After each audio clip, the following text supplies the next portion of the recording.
If you're not lucky enough to inherit a rhubarb plant and it's nice and established like this one, it's very easy to start in your own garden. Plants that are long-lived like this herbaceous perennial require time and consideration on your site selection. Pick something nice and sunny and make sure you're not in a low area or poor drained soils. If you know ahead of time that you're going to establish rhubarb, do your soil work in the fall so that in the spring you can get in as early as possible. Buy good, healthy, strong crowns from a nursery or a garden center and plant them, as I said, as soon in the spring as you can while they're still dormant. Set the crowns only 1 to 2 inches deep. If you plant them too deep, you'll delay your harvest and your plants won't be thrifty and thrive like this one has. As I said, it's a cool season perennial, so it will start growth very early in the spring.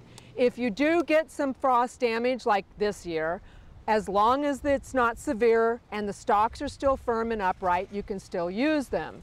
If the stalks are mushy, cut them out and throw them away along with the leaves in your compost pile.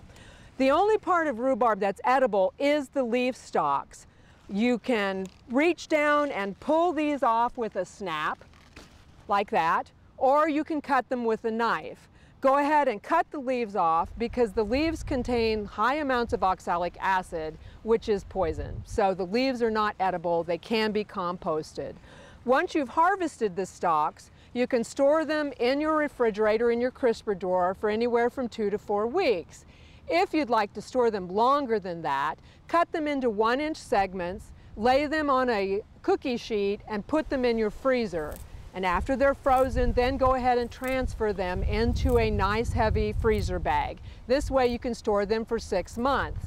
By laying them on the cookie sheet ahead of time, they'll freeze individually, and when you want to use them, you can pull them out in the amount that you want, for a cup or 2 cups, whatever your recipe calls for.